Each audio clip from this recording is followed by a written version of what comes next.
Assalamualaikum warahmatullahi wabarakatuh. Teman-teman semua, apa kabar? Kembali bersama gue, Reza Kristia Permadi. Apalagi kalau bukan di channel ini. Apa kabar semuanya? Gue harap kalian selalu dalam keadaan sehat dan selalu dilindungi oleh Allah Subhanahu wa Ta'ala. Amin ya Rabbal Alamin. Cerita kali ini tentang Aldi, mahasiswa yang baru pindah kontrakan. Murah sih, tapi ternyata ada harga yang harus dibayar. Dan semua itu dimulai dari suara yang suka ngetok tiap malam. Tapi sebelum cerita dimulai, kalau kamu suka dengan cerita kisah-kisah horor penuh misteri seperti ini, jangan lupa klik tombol subscribe dan aktifkan loncengnya. Dan jadi yang pertama mendengar cerita-cerita mengerikan di antara kalian. Karena entah nyata atau tidak, ini memang kejadiannya. Jadi matikan lampu, pasang headset kalian dan siapkan diri untuk masuk ke dalam kisahnya.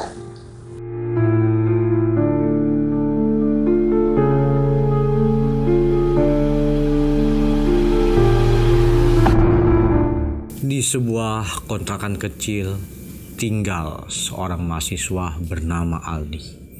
Ia baru pindah 3 hari yang lalu. Kontrakan itu murah, mungkin terlalu murah, tapi Aldi tidak terlalu peduli. Malam itu sekitar pukul 2 dini hari, Aldi baru saja mematikan lampu dan berbaring. Baru saja matanya terpejam, terdengar suara dari arah pintu. Tok, tok, tok. 3 ketukan, pelan tapi jelas. Aldi bangun, mengintip dari jendela. Tidak ada siapa-siapa. Ia kembali tidur. Tok, tok, tok. Kali ini lebih keras. Aldi bangun dengan jantung berdebar. Ia langsung membuka pintu. Kosong. Jalanan sepi. Hanya gelap dan dingin yang menyambut. Keesokan paginya, Aldi bertanya ke tetangga sebelah. Seorang pria tua bernama Pak Somad. Pak Somad langsung pucat. Kalau kamu dengar ketukan 3 kali di malam hari, katanya pelan, jangan pernah dibuka. Itu bukan orang. Aldi hanya merinding, tapi ia tetap berusaha logis. Mungkin cuma orang iseng, pikirnya. Malam berikutnya, suara itu datang lagi. Tok, tok, tok. Aldi diam, tapi rasa penasarannya menang. Ia bangkit, mendekati pintu, perlahan memutarnya. Dan saat pintu terbuka, Aldi langsung membantingnya kembali. Napasnya tercekat, wajahnya pucat, tangannya gemetar sambil mengucap istighfar berulang-ulang. Ia berjalan cepat menuju kasurnya, menyelimuti tubuhnya rapat-rapat. Tapi ketukan itu kembali terdengar, bukan dari luar, dari dalam kontrakan. Aldi mematung dan tiba-tiba lampu kamar menyala mati, menyala lagi, seperti ada yang mempermainkan saklar. Dengan panik, Aldi menyelubungi seluruh tubuhnya. Namun di balik selimut itu, ia melihat bayangan. Siluet sosok tinggi, bungkus kain putih, berdiri di ujung kamar. pocong.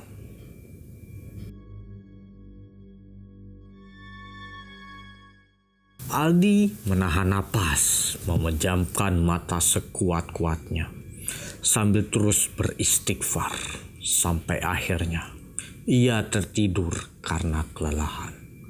Pagi harinya, Aldi mendatangi Pak Somad. Wajahnya pucat, suaranya bergetar. "Iya Pak, kemarin saya buka pintu. Yang muncul itu pocong." Pak Somad langsung menoleh cepat. "Shh, jangan diucapkan di sini," bisiknya. Matanya waspada, melirik ke sekitar. "Ayo ikut saya ke warung kopi dulu. Baru saya ceritakan semuanya."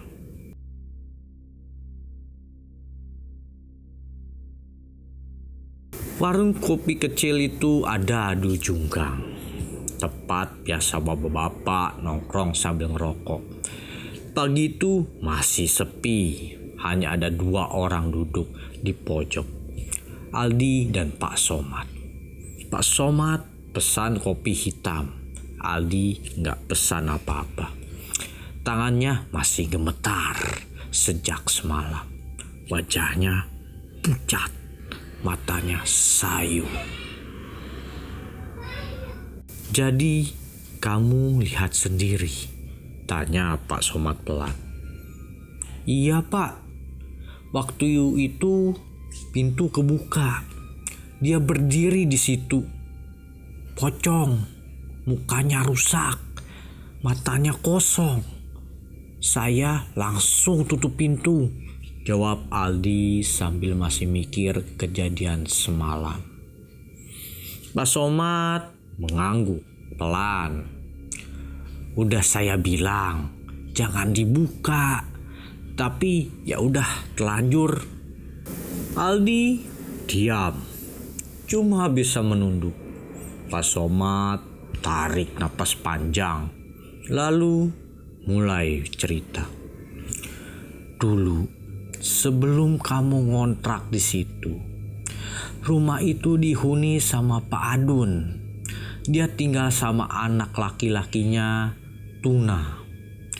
Sejak kecil, Tuna udah cacat. Gak bisa ngomong, gak bisa jalan normal. Tapi matanya aneh. Kayak kosong, tapi marah."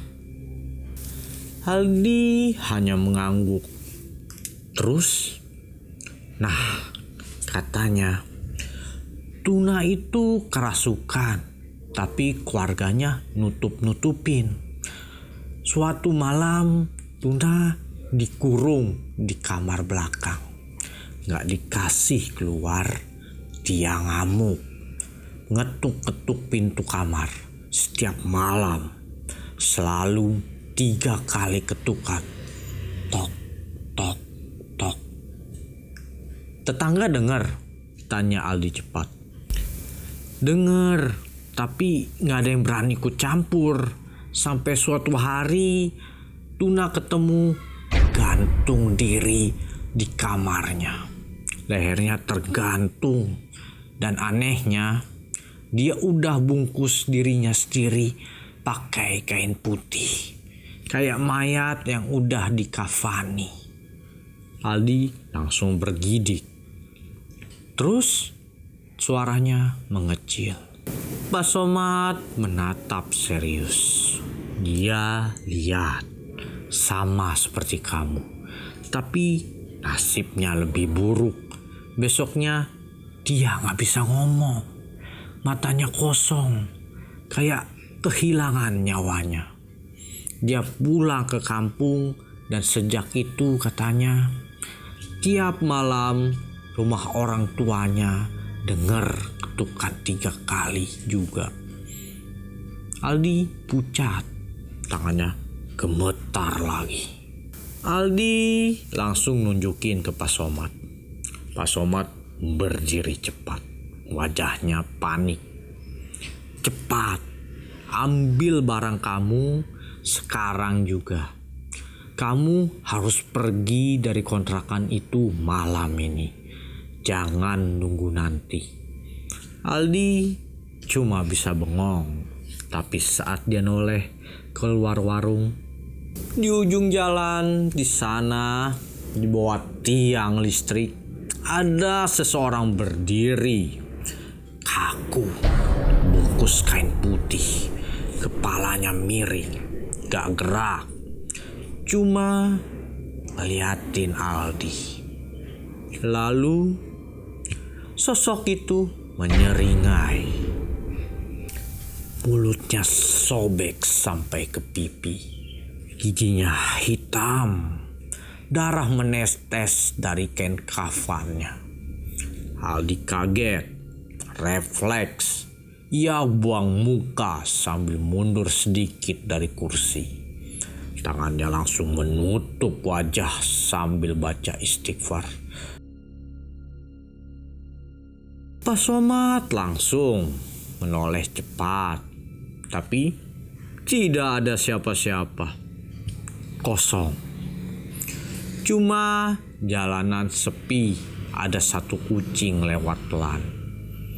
Pak Somad menarik napas dalam, lalu berkata pelan,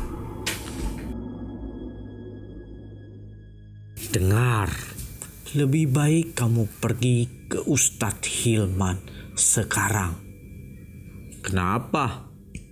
"Karena kayaknya dia masih terus ngikutin kamu." Aldi masih diam, matanya sayu, tubuhnya lemas. Pak Somad melanjutkan, "Kalau udah ngikutin biasanya gak gampang lepas. Apalagi kalau kamu udah lihat wajahnya." Aldi masih mematung, tapi dari kaca etalase warung kopi di belakang mereka, bayangan putih kembali muncul, berdiri di seberang jalan, membungkuk pelan, seolah mendengar pembicaraan mereka. Siangnya, setelah desak Pak Somad, Aldi akhirnya pergi juga ke rumah Ustadz Hilman. Letaknya di pinggir jalan kampung, dekat musola. Rumah kayu yang tampak sepi tapi bersih. Begitu Aldi melangkah masuk, hawa di dalam ruangan berubah. Udah terasa berat, tengkuk Aldi langsung merinding. Ustadz Hilman, pria berumur 50 tahun, berjenggot tipis, wajahnya tenang, tapi matanya tajam. Pak Somad sudah cerita sedikit, katanya. "Kamu ikutin sosok pocong."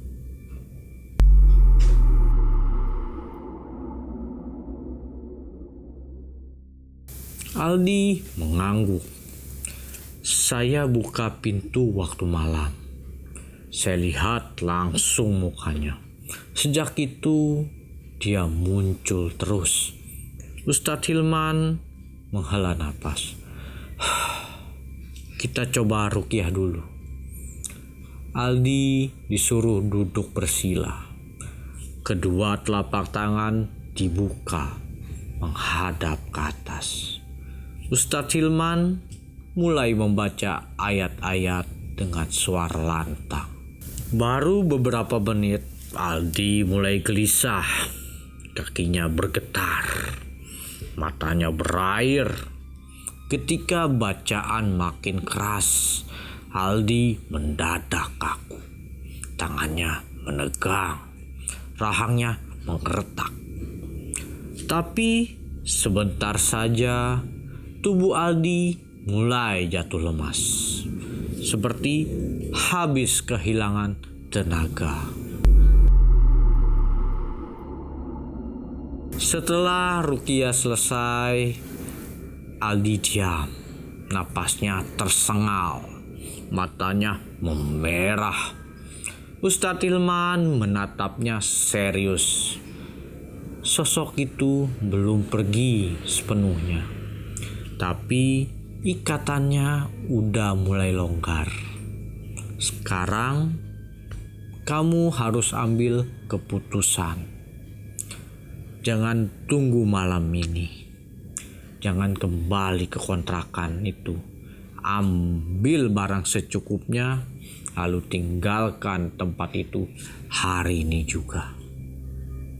Aldi mengangguk pelan, tapi ia hendak berdiri. Dari belakang, suara kursi kayu bergeser sendiri. Ustadz Hilman langsung berdiri. Dia masih ada di sekitar sini. Katanya cepat. Jangan banyak tanya. Langsung pulang dan jangan sendirian. Aldi menatap pintu keluar. Dari celah ventilasi ada mata mengintip dari luar. Terima kasih sudah mendengarkan kisah Aldi. Tapi kisah ini belum sepenuhnya usai. Gue sendiri, Reza Ristia Permadi, dari channel Di Antara Kalian, pamit undur diri. Sampai jumpa lagi di episode selanjutnya, di mana mungkin cerita yang saya bawakan terjadi di sekitar kalian, atau mungkin pada kalian sendiri. Jangan lupa like, comment, and subscribe. Sampai ketemu lagi di cerita Aldi berikutnya. Dan ingat, kadang yang kelihatan sepi bukan berarti tidak ada yang menunggu. Sampai jumpa di cerita selanjutnya.